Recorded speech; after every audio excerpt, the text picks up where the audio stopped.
Algunas escenas de este programa han sido recreadas. En el verano de 1985, una tranquila ciudad sureña se transformó en un lugar de horror inimaginable, cuando algunas jovencitas comenzaron a desaparecer. Un astuto asesino en serie estaba suelto y atormentaba a las familias mientras evadía su captura. Hasta que los investigadores no encontraran cómo detenerlo, él continuaría su caza de nuevas víctimas. La evidencia se acumula, no tienen sospechosos evidentes. El centro de comercio es bombardeado. Ted Kaczynski es arrestado. Fugitivo a un prófugo.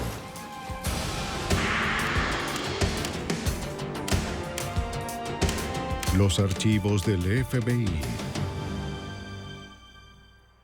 Era un depredador. Secuestraba a niñas y a mujeres jóvenes cerca de sus hogares a plena luz del día. Era un sádico. Telefoneaba a las familias para burlarse de ellos, animarlos, para luego jugar con sus esperanzas. Y no se detendría hasta nosotros detenerlo. Soy Jim Canstrom, ex jefe del FBI en Nueva York. Este asesino en serie, quien quiera que fuera, lograba pasar desapercibido en la sociedad. Sin embargo, ansiaba la atención que sus crímenes obtenían. En algún lugar de esta contradicción se encontraba la clave para capturarlo. El gato y el ratón. El 31 de mayo de 1985, el sol de la tarde calentaba la ciudad de Lexington en Carolina del Sur, con una abrasadora temperatura de 38 grados centígrados. Sherry Faye Smith había encontrado alivio al calor en una fiesta en la piscina, acompañada por su novio y compañeros de la escuela secundaria.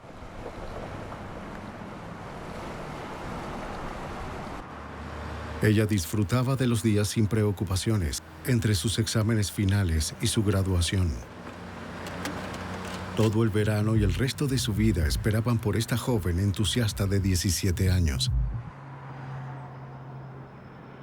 Shari vivía con su familia en una comunidad rural y tranquila, un lugar seguro apartado en las afueras de la ciudad. La casa de los Smith se encontraba ubicada en una zona de bosques densos. La casa estaba a unos 200 metros de la carretera. El padre de Shari, Robert Smith, era el pastor local.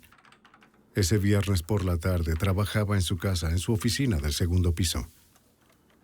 Alzó la vista de su tarea para ver a su hija llegar por el camino de entrada y detenerse para recoger el correo. A partir de ese momento, la vida en Lexington, en Carolina del Sur, cambiaría para siempre.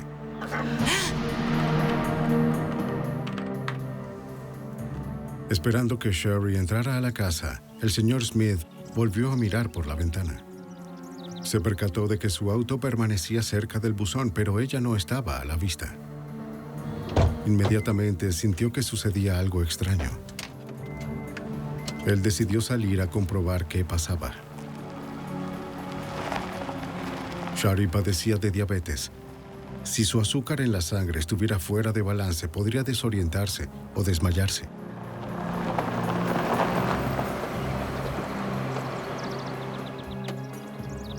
Cuando llegó a la entrada del camino, el señor Smith encontró el automóvil de Shari con el motor todavía encendido y la puerta abierta. Shari. Pero su hija no estaba. No hubo respuesta a sus llamadas. Shari. Comenzó a angustiarse mientras imaginaba las posibilidades. Su hija podría estar en algún lugar del bosque inconsciente o en estado de shock. ¡Shari! Gritó más alto, casi frenético por la preocupación. ¡Shari! No había señales de ella en ninguna parte. Shari había desaparecido. El señor Smith pidió ayuda inmediatamente. El asistente del alguacil del condado de Lexington respondió a la llamada. El angustiado padre explicó que Shari no era del tipo de personas que huían. No puedo imaginar qué sucedió. Empezaremos la investigación ahora. Ella era responsable, amable y muy sensata. No era el tipo de adolescente que se escapa. Salí a buscarla. Estuve por este lado y también por el otro. Pero el sheriff no dio nada por hecho. Interrogó a Smith sobre su relación con su hija. Hoy, más de una década después, el ayudante del sheriff, Lewis McCarty, recuerda vívidamente sus impresiones de la familia Smith durante su primera conversación con el padre de Sherry. Hablamos sobre las calificaciones de sus hijas, qué clase de joven era ella, y se determinó que no había conflictividad entre madre, padre e hija. La familia Smith era una familia muy unida, una familia muy religiosa, y se podía sentir que estaban muy unidos, así que esta joven no habría escapado de su hogar. El investigador no pudo evitar la sensación de que algo malo le había sucedido a Sherry Smith. Y la misma intuición le dijo que no tenía nada que ver con su condición médica. Cada minuto que pasaba aumentaba la probabilidad de que Sherry nunca sería encontrada. Sabiendo esto, el sheriff pidió ayuda, obviando el periodo de espera de 24 horas requerido antes de clasificar oficialmente a un individuo como persona desaparecida. Mientras esperaban que llegaran los demás oficiales, el sheriff y Robert Smith volvieron sobre los pasos de Sherry, con cuidado de no destruir ninguna posible evidencia. Pero la búsqueda a simple vista no ayudó en nada. Tenían que esperar por más equipo y por los expertos.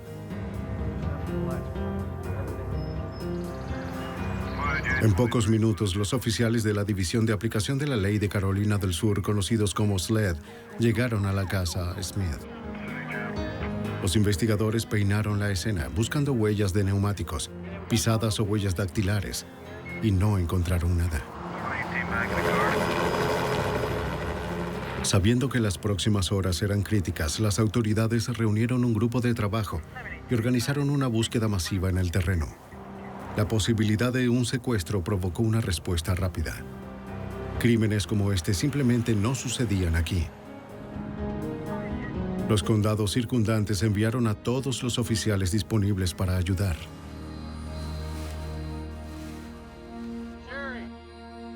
La noticia de la desaparición de Sherry se extendió rápidamente a través de la estrecha comunidad de Lexington. Cientos de residentes locales se ofrecieron para participar en la búsqueda. Aún así, no encontraron ningún rastro de la joven. ¡Sari! ¡Sari!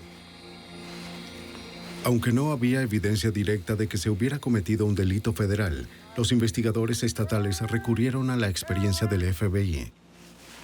Querían que la oficina asesorara extraoficialmente en la búsqueda y ayudara en la investigación. El agente especial John Vollmer de la Oficina de Columbia del FBI fue enviado a la casa de los Smith la mañana siguiente. La desaparición inclusive desconcertó a los expertos. No lográbamos encontrarla. Y ella no pertenecía a un tipo de familia de las que indicaría fácilmente que se habría escapado con alguien. Ella era de una familia estable, un buen entorno, y ellos inmediatamente pensaron, obviamente, que algo malo había sucedido. Pero no teníamos idea en ese momento qué podía ser. La búsqueda continuó con urgencia, con cientos de voluntarios y oficiales trabajando sin detenerse. Fue una tarea desalentadora. El calor y el terreno dificultaban la búsqueda. Cuando estás hablando de buscar en un condado de 1,300 kilómetros cuadrados, es casi como buscar una aguja en un pajar. Es extremadamente difícil porque no sabes por dónde empezar ni a dónde ir. Pasaron 2 largos y calurosos días de búsqueda, y aún así no había señales de Sherry. Cada vez era más y más probable que se tratara de un secuestro. Horrorizados por la posibilidad de que un crimen como este pudiera ocurrir en su ciudad, los residentes de Lexington estaban asustados. Los niños no salían sin sus padres. Nadie iba solo a ningún lado. A cada hora que pasaba, los investigadores se esforzaban por mantener la esperanza de encontrar ilesa a Sherry.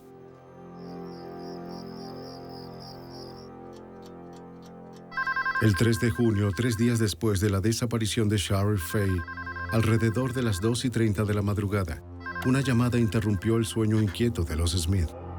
Robert contestó el teléfono. Una voz que no reconoció preguntó por su esposa Hilda. ¿Aló? La persona que llamó afirmó ser el secuestrador de Sherry. Sí. El secuestrador se disculpó por llevarse a Sherry e insistió en que pronto la devolvería. Dejó claro que esa no era una llamada de rescate. Le dijo a Hilda que recibiría una carta por correo ese mismo día. ¿Pero qué es lo que quiere? Prometió que volvería a llamar y colgó.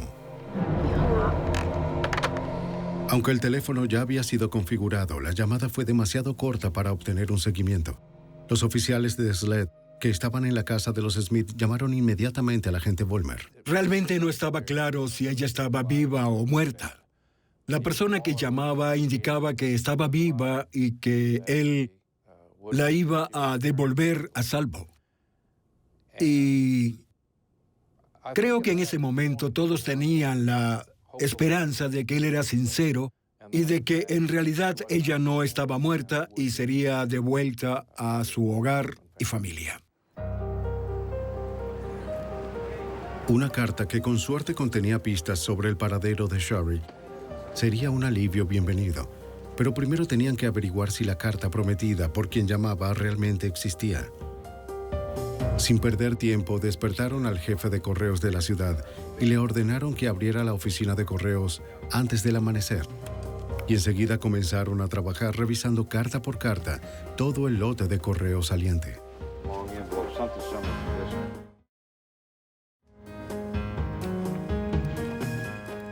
Después de media hora, el jefe de correos encontró un sobre dirigido a los Smith.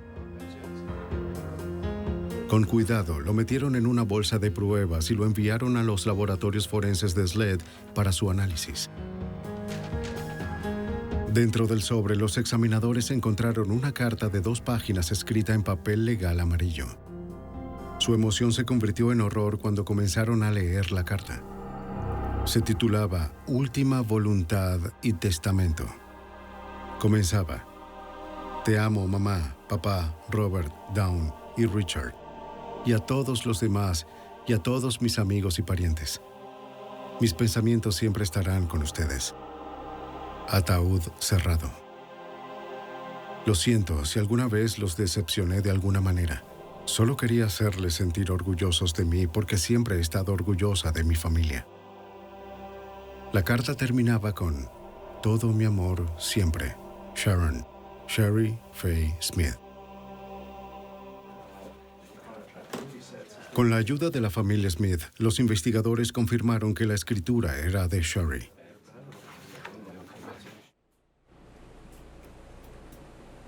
Los investigadores del laboratorio comenzaron la laboriosa tarea de analizar la carta. La búsqueda de impresiones, pelos, fibras y otras pistas tomaría semanas. Y si bien los investigadores esperaban que el documento pudiera proporcionar otras pistas valiosas, se alarmaron por el contenido de la carta. Estábamos conmocionados, estábamos preocupados por su bienestar. Había varias frases en la carta en las que se refiere. Una sería un ataúd cerrado, como... no sabemos por qué. ¿Por qué una joven escribiría ataúd cerrado? El destino de Sherry no estaba claro. El secuestrador tenía todas las respuestas. Él había prometido llamar de nuevo. Hasta que lo hizo, la familia Smith se aferró desesperadamente a la esperanza. Pocos días después de la desaparición de Sherry Fay, su secuestrador había llamado para contactar a la familia. Desde entonces, los agentes y detectives añadieron una grabadora de voz, además del rastreador que ya estaba en el teléfono de los Smith. Tener registrada la voz del secuestrador en una grabación sería muy valioso. Si el sospechoso llamaba de nuevo, estarían preparados. La espera era insoportable.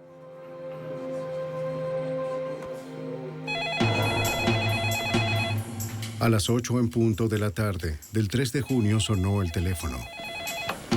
Cuando atienda, manténgalo en el teléfono lo más que pueda. Diga. Era la voz de la noche anterior. Él habló con Hilda. ¿Recibió la carta hoy? Ah, sí, la recibí.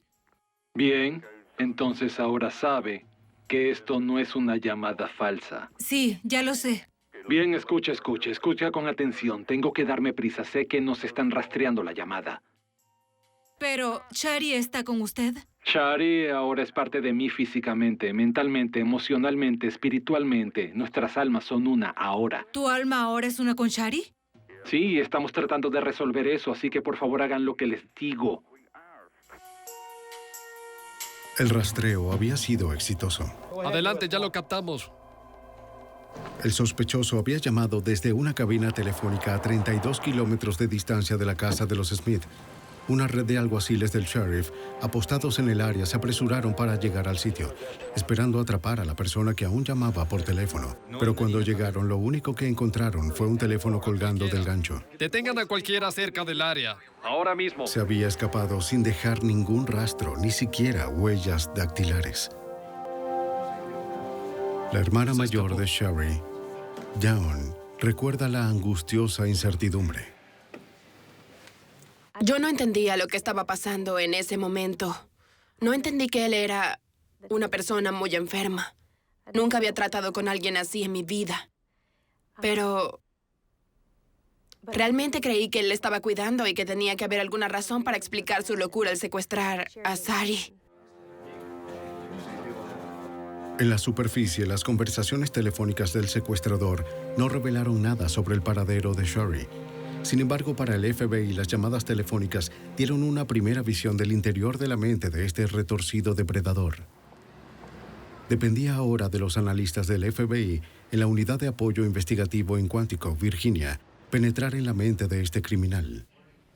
John Douglas fue pionero en la elaboración de perfiles de conducta para el FBI. Él y otros analistas desarrollaron esta herramienta de investigación durante más de 25 años de entrevistas con asesinos convictos, pirómanos, violadores y terroristas. Está bien. Cuando alguien pregunta por un perfil, lo que está buscando son características que incluyen género, incluye edad, raza, a veces tipografía corporal, nivel educativo, tipo de ocupación. Para determinar estas características, el analista intenta pensar como el asesino. Él trata de descubrir sus motivaciones. El examen de cada aspecto de un crimen revela patrones de comportamiento. Lo que emerge es un perfil que describe el tipo de persona que probablemente sea el asesino. Después de analizar cada detalle del secuestro de Shari, Douglas generó un perfil de 22 puntos del sospechoso. Describió al secuestrador como un hombre blanco entre los 20 y los 30 años, con una inteligencia superior a la media. Lo más probable es que trabajara como jornalero de cuello azul, debido a que sonaba como si el asesino hubiera distorsionado electrónicamente su voz. Probablemente había trabajado en la contratación eléctrica. Él tendría antecedentes penales. Douglas también sugirió que vivía en la zona. El tono y el contenido de sus llamadas telefónicas indicaban que era un obsesivo compulsivo asocial. Si el estrés de la vida cotidiana se hacía demasiado grande, se desmoronaría. Luego se sentiría obligado a compensar sus propias deficiencias mediante acciones violentas. Es el tipo de hombre que se siente como un grano de arena en la playa, donde hay miles de millones de granos de arena. Él no siente nada, se siente como un don nadie. ¿Y cómo puede este nadie, esta personalidad, esta persona que probablemente tiene sobrepeso, baja autoestima, no es atractiva, cómo puede convertirse en alguien? Él perseguía víctimas que nunca tendrían posibilidad de contactar a alguien como Shari Faye Smith. Y así por primera vez en su vida pueden ser muy poderosos. El miércoles 5 de junio, los Smith recibieron otra llamada. Esta vez le dio a la familia indicaciones sobre dónde encontrarían a Shari. Escuche cuidadosamente. Tome la autopista 378 oeste hacia la rotonda. Gira a la izquierda en el edificio con marco blanco. Vaya al patio trasero. 2 metros más allá estaremos esperando. Dios nos eligió.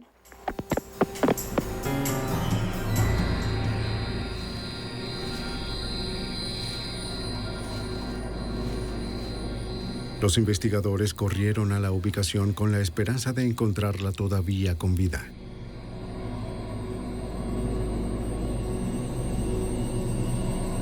Seis días después de su misteriosa desaparición, los investigadores encontraron el cuerpo de Shari Faye Smith.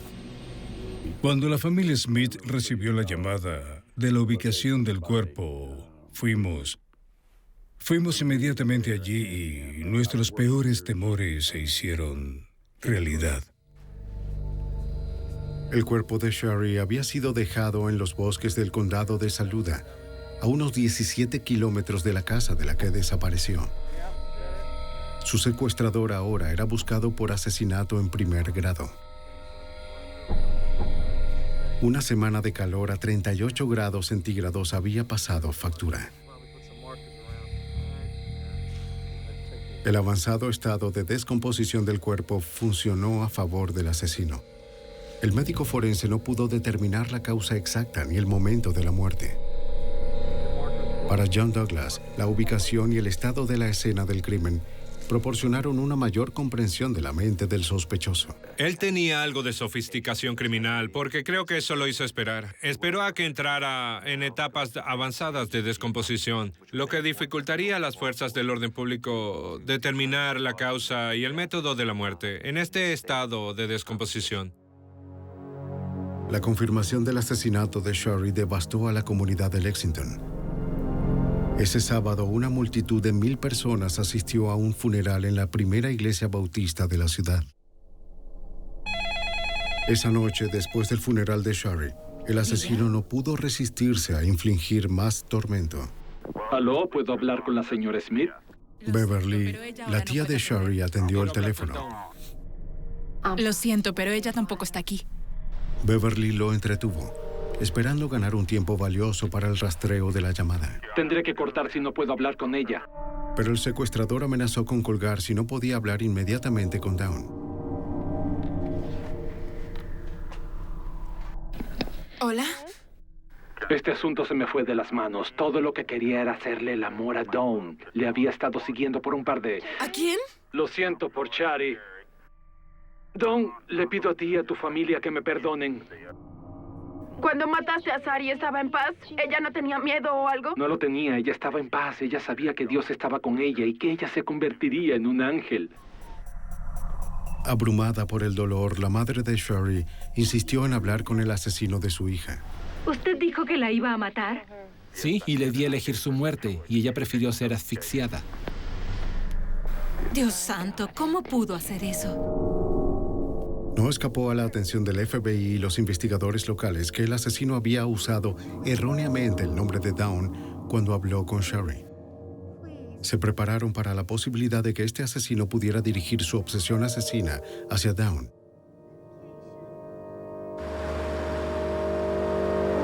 Pero el sospechoso haría solo una llamada más antes de caer en un oscuro silencio. Aunque él no estaba hablando, sabían que todavía estaba allí, aterrorizando a una comunidad. Y el perfil predijo que si mataba una vez, mataría de nuevo.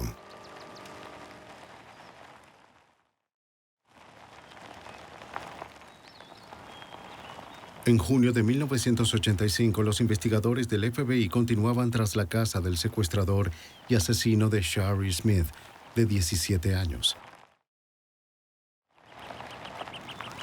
Mientras los investigadores se enfocaban en el asesino de Smith, el elusivo depredador preparaba otros planes. El viernes 14 de junio, 2 semanas después del secuestro de Shari, un hombre agarró a Deborah May Helmick de su patio en el condado de Richland mientras jugaba con su hermano. Ella solo tenía 9 años. Los gritos de la niña alertaron a una vecina. Pero la mujer no fue lo suficientemente rápida. El secuestrador logró escabullirse a plena luz del día.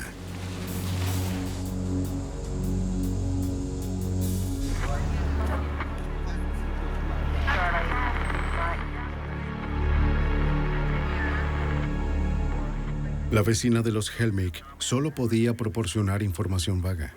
Sin embargo, la descripción general del sospechoso y su método parecía inquietantemente similar al hombre que el FBI buscaba por el asesinato de Sherry. Los sheriffs del condado de Richland contactaron de inmediato al grupo de trabajo en la cercana Lexington. A pocos momentos de ese secuestro nos enteramos y comenzamos a centrarnos en ese caso también. Estábamos más o menos en nuestras mentes. Creo que todos sabíamos que estos dos casos estaban conectados. Para John Douglas, el caso adquirió un sentido de urgencia aún mayor. El destino de Deborah May Helmick parecía casi seguro. Una vez que tienen la urgencia, buscan a la víctima preferencial, pero si no pueden encontrar a la víctima de su elección, elegirán a quien esté disponible, y en ese caso fue con Deborah May Helmick. Las noticias del segundo secuestro llevaron a Douglas desde Quantico, Virginia, a Carolina del Sur. El FBI esperaba poder encontrar a Deborah May Helmick, de 9 años, antes de que su joven vida se truncara. En el caso Smith, las llamadas telefónicas del asesino habían sido el enlace fundamental para los investigadores. Había pasado casi una semana desde la desaparición de Deborah y no habían tenido noticias suyas. Para que llamara, Douglas ideó un plan. Con la ayuda de los medios locales, él pondría una trampa. Un elemento clave del plan colocaba a Dawn Smith en peligro. Douglas tuvo que pedirle a los Smith que pusieran en riesgo a su otra hija para atrapar al asesino de Sherry y con suerte encontrar a la joven Deborah. Dawn estuvo de acuerdo. La gente pensaba que éramos gemelas, nos parecíamos mucho y se me ocurrió que si yo respondía al teléfono, quizás él volcaría su fascinación por Sari hacia mí. Y si pudiera mantenerlo hablando por teléfono lo suficiente sobre Sari, sobre él mismo, sobre cualquier cosa para mantenerlo al teléfono, entonces podrían rastrear la llamada y atraparlo. Permitirle... La estrategia de Douglas se centró en un servicio conmemorativo para Sherry. Los investigadores promovieron el servicio en la prensa local. Los agentes esperaban que la atención de su primera víctima reavivara la fascinación del asesino con Dawn. Douglas necesitaba algo más para cebar la trampa. Un artículo personal de la habitación de Sherry. Según su experiencia, Douglas sabía que los depredadores sexuales a menudo se sentían atraídos por los artículos personales de sus víctimas.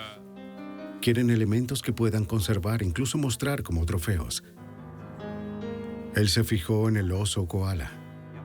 Era la mascota de la universidad a la que ella planeaba asistir en el otoño. Vamos a usarlo. El día del servicio conmemorativo, agentes vestidos de civil invadieron los terrenos, esperando que su sospechoso visitara el cementerio. Cuando el ministro de la familia pronunció una oración, Dawn y sus padres se abrazaron. Aunque Dawn se había ofrecido voluntariamente para atraer al asesino a la trampa, el peligro que representaba pesaba en la mente de todos. No se sabía lo que el sospechoso podría hacer. La seguridad alrededor de Dawn se intensificó. Estábamos preocupados de que Dawn se convirtiera en otra víctima. Entonces, como estaba previsto, Dawn colocó algunas flores y el koala sobre la tumba de su hermana. Ahora todo lo que quedaba por hacer era esperar. Utilizando el perfil de Douglas, los agentes del FBI instruyeron a Dawn sobre cómo manejar al sospechoso cuando llamara. Me dijeron que nunca debía amenazarlo, nunca debía ser dura, debía ser comprensiva, empática y compasiva, y lo fui. Creo que eso le gustó porque él sintió que tenía el control, lo cual es algo que creo que él necesitaba. Varias llamadas llegaron al hogar de los Smith después del servicio conmemorativo. Sin saber si era el asesino de Sherry, Dawn tuvo que atenderlas todas. Poco después de la medianoche, el teléfono de la casa Smith sonó de nuevo.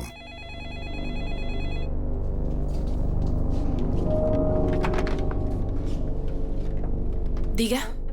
Esto es de parte de Sari Faye Smith. ¿Eres Dawn? Sí.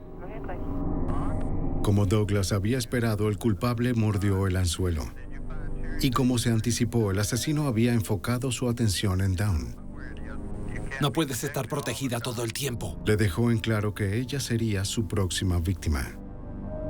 ¿Entiendes? Tú lo sabes. Dios quiere que te unas a Shari Faye. Es solo cuestión de tiempo. A pesar de la amenaza, Dawn lo mantuvo en la línea, soportando el abuso del hombre que asesinó a su hermana, mientras los funcionarios rastreaban el origen de la llamada. Sí, bien, escucha atentamente. Vete hacia el norte. Después, antes de colgar, el asesino le dio instrucciones. Gira a la derecha, Debra May. Está esperando. Dios nos perdona a todos.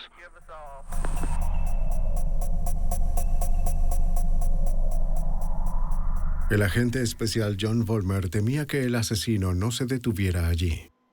Cuando nombró a Debra Helmick, eso nos condujo a enfrentar la posibilidad de que estábamos lidiando con un posible asesino en serie, que había asesinado, según sospechábamos, al menos a 2 personas, quizás otras, y que podía seguir matando.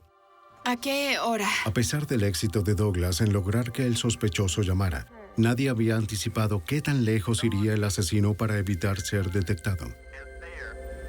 Rastrear la llamada desde fuera del área tomó tiempo adicional. De nuevo, el sospechoso dejó la cabina telefónica momentos antes de que las autoridades pudieran alcanzarlo. Estuvimos muy cerca de atraparlo en varias ocasiones, y es casi como si lo sintiera y comenzara a ir más lejos para hacer sus llamadas telefónicas. Otros investigadores siguieron las indicaciones de la persona que llamó. Allí encontraron a Debra Helmick, de 9 años, asesinada. La apuesta había fallado. Con cada oportunidad perdida, aumentaba la probabilidad de que hubiera más víctimas. Y ahora Dawn era el objetivo más probable. Los investigadores temían que el asesino intentara secuestrarla. Un escurridizo asesino en serie ya había matado a 2 niñas en Lexington, Carolina del Sur. La escasa cantidad de evidencia frustró a los investigadores del FBI, así como a las autoridades locales. Pero el análisis forense estaba a punto de generar el mayor impacto en la investigación. La última voluntad y testamento de Shari Smith fue examinado por Gail Head, directora de la sección de documentos investigados de los laboratorios legales de Carolina del Sur. Utilizando una máquina ESDA, Head esperaba encontrar pruebas contundentes.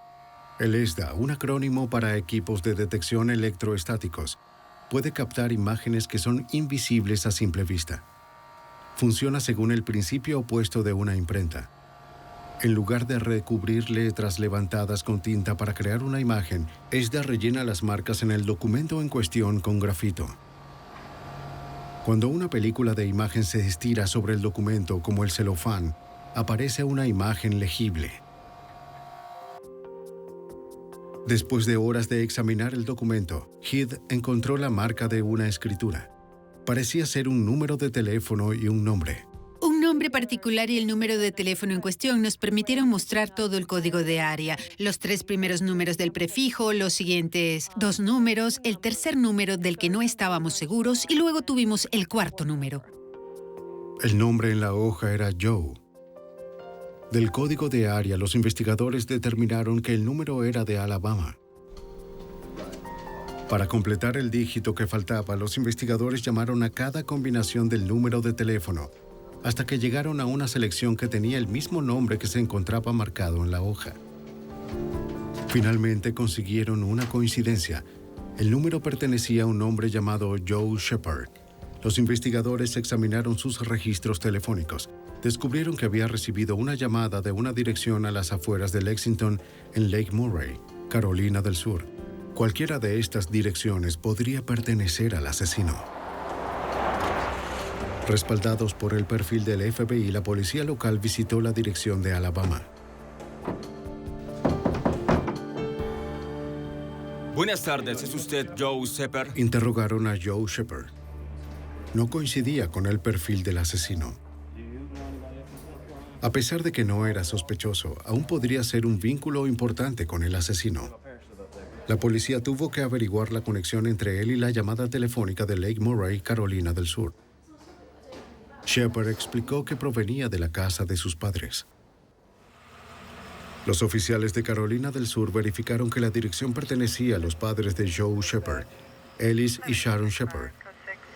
Los investigadores fueron a la dirección del lago Murray para interrogar a los residentes.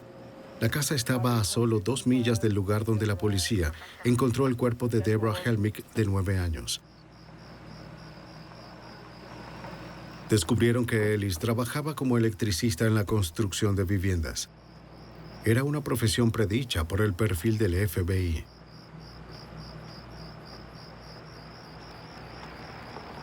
Cuando los oficiales tocaron la puerta, un automóvil se detuvo en la entrada.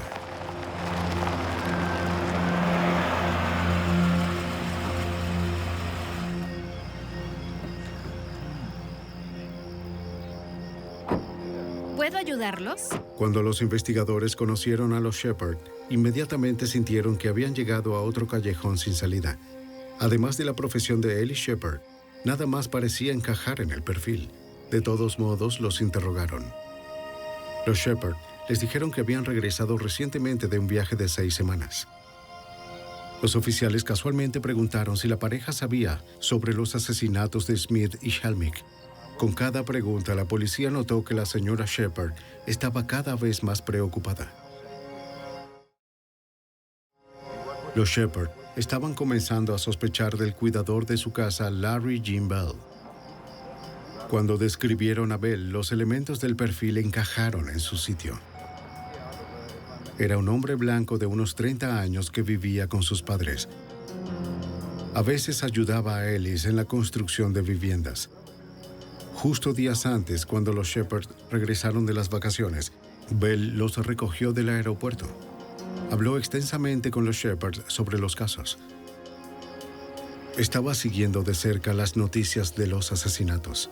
Era más evidencia de una mente meticulosa y un comportamiento consistente con el perfil. Dijeron que había guardado los artículos del periódico, que les había contado todo sobre el caso en gran detalle desde el aeropuerto hasta su residencia. Era sorprendente lo mucho que este perfil iba encajando. Los detectives preguntaron si podían ver el interior de la casa. Sospechando que el asesino había usado un arma para obligar a Sherry Smith a entrar en el automóvil, le preguntaron a Ellis Shepard si poseía un arma. Shepard los llevó a un cajón donde guardaba su revólver. Para su sorpresa, el arma había desaparecido. Sería buena idea que nos acompañaran. Los oficiales le pidieron a la pareja que los acompañara a la oficina de policía. Querían que los Shepard escucharan las grabaciones de las llamadas del asesino a la familia Smith. Los investigadores necesitaban saber si la voz en las grabaciones pertenecía a su cuidador de la casa. For a couple of months, and then they'd find out I'm sane, and then I'd get tried and get sent to electric chair, put in prison, rest of my life. I'm not going to stay in prison, rest of my life. I'm not going to. Aunque la persona que llamaba podía haber alterado electrónicamente su voz, para los Shepard estaba claro que el hombre en la cinta era el cuidador de su casa, Larry Gene Bell. Todos estábamos animados, no podíamos mostrar ninguna emoción, pero en ese momento supimos que habíamos resuelto el caso. Teníamos a nuestro hombre. Los Shepard le dijeron a la policía que esperaban que Bell llegara a su casa a las 7:30 de la mañana siguiente para ir a trabajar.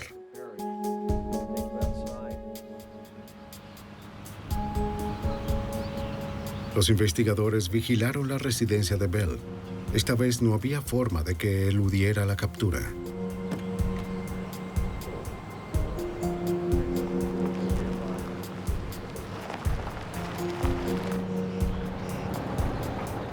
Larry Gene Bell se dirigió por la carretera hacia la casa de los Shepard. No se percató del coche de policía sin identificaciones que lo seguía. Los agentes se comunicaron por radio con otro automóvil que esperaba para interceptarlo, en la intersección a la que se aproximaba.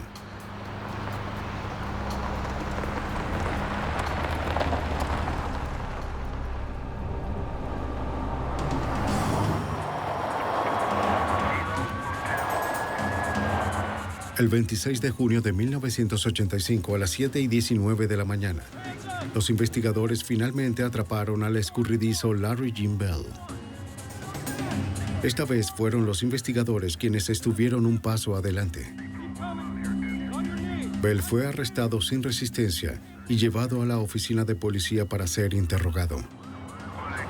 Con Bell ahora bajo custodia, los investigadores aún necesitaban cerrar bien el caso para asegurarse de que nunca más pudiera estar libre para matar de nuevo.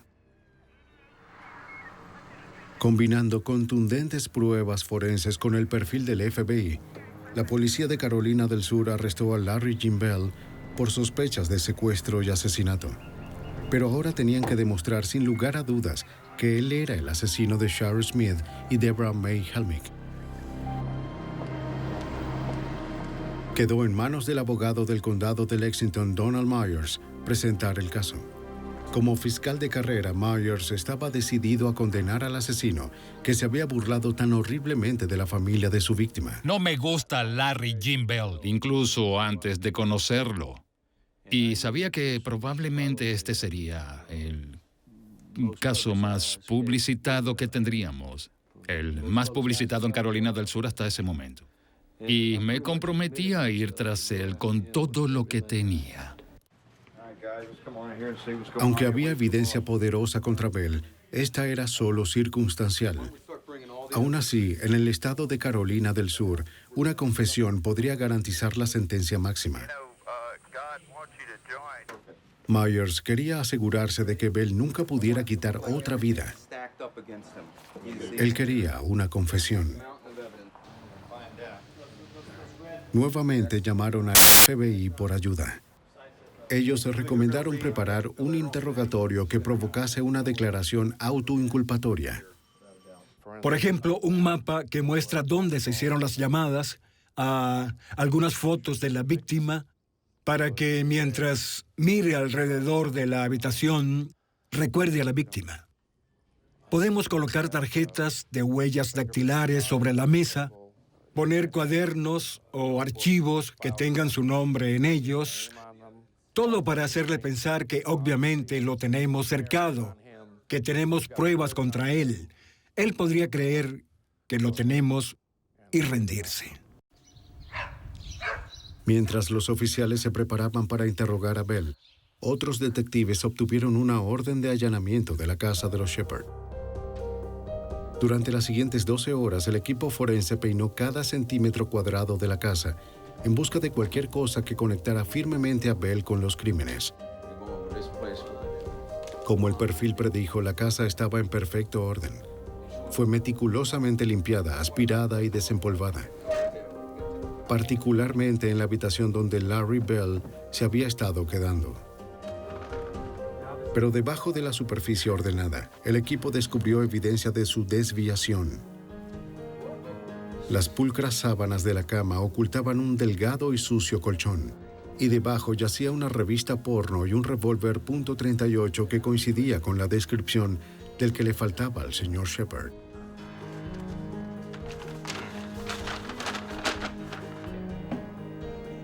A pesar de las alfombras recién aspiradas, un investigador recuperó un cabello rubio en el espacio al que no llegaría una aspiradora. Un laboratorio vincularía el cabello con Shari Smith.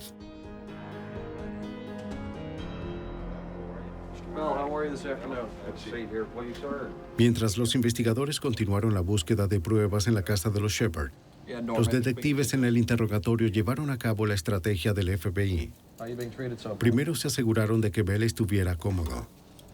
Según lo aconsejado por Douglas, hablaron con el sospechoso sin amenazas. Fingieron simpatizar con él, comprender su dolor para que él se confiara. Fueron llevando a su sospechoso a través de la creciente cantidad de pruebas que le condenaban. En cada oportunidad, le recordaban a las víctimas. Bell lo negó todo. Sin embargo, hizo una petición curiosa. Quería conocer a Dawn y a Hilda Smith. Esperando que la madre y la hermana de su primera víctima pudieran conseguir una confesión, los Smith estuvieron de acuerdo. Hilda y Dawn intentaron prepararse mentalmente. Finalmente, entraron a la habitación y se encontraron cara a cara con el asesino de Sherry. Él comenzó a murmurar y a hablar de cuánto lo lamentaba, de que la persona que estaba sentada en esa silla no podría haber sido la que hizo esto, pero que otro Larry Bell podría haber sido. Realmente no tenía mucho sentido, así que recuerdo verlo sentado allí, recuerdo haberlo visto, recuerdo haberlo escuchado y realmente me sentí asqueada. Porque yo sabía que este era el hombre. Y ni siquiera era lo suficientemente hombre para decir, lo hice, lo siento. Solo trató de poner excusas, pero mi madre le dijo algo increíble. Ella dijo, sé que eres el hombre que mató a mi hija y puedo decir honestamente que no te odio. Y él se puso lloroso. Pero el quiebre emocional de Bell llegó solo hasta el punto de soltar lágrimas. Él nunca hizo la confesión que las autoridades querían. Después de semanas de compilación de pruebas, Myers y los investigadores comenzaron a reconstruir la secuencia de eventos del 31 de mayo de 1985. Bell descubrió a Sherry Smith después de dejar a su madre en una consulta médica.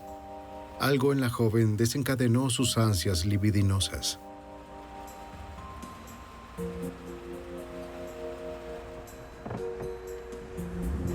Cuando salió del estacionamiento, Bell la siguió. Su deseo destruyó el poco control que poseía. Él nunca la perdió de vista. Sherry no se percató de que un auto la seguía por la carretera. Se detuvo en el camino de entrada y caminó hasta el buzón.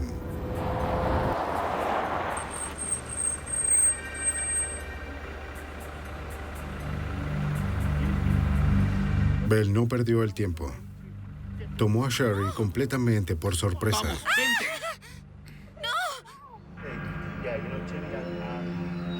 Llevó a Sherry a la casa de los Shepard, en el lago Murray. Después, Bell canceló una cena con los amigos. Les dijo que quería quedarse en la casa de los Shepard y ver un partido de béisbol. Ya había atado a Sherry a la cama. La evidencia mostró que Sherry había sido violada. Antes de matarla, Bell forzó a Sherry a escribir su última voluntad y testamento.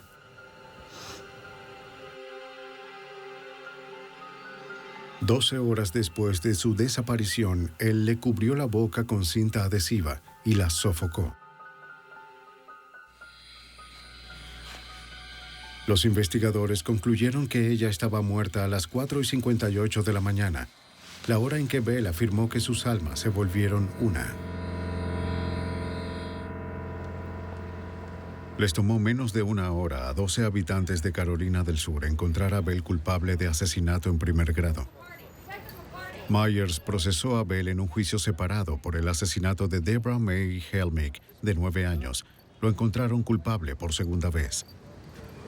Con la condena de Bell, la familia Smith podía comenzar a reconstruir sus vidas. Hubo una sensación de alivio de que, bueno, ahora no puede hacerme daño, no puede hacerle daño a nadie más y será encarcelado. Larry Jim Bell pagó la pena máxima por sus crímenes sádicos. El 4 de octubre de 1996 fue ejecutado en la silla eléctrica de Carolina del Sur. Aunque la pérdida de Sherry Smith y Deborah May Helmick siempre se lamentará, la vida en Lexington regresó lentamente a la normalidad.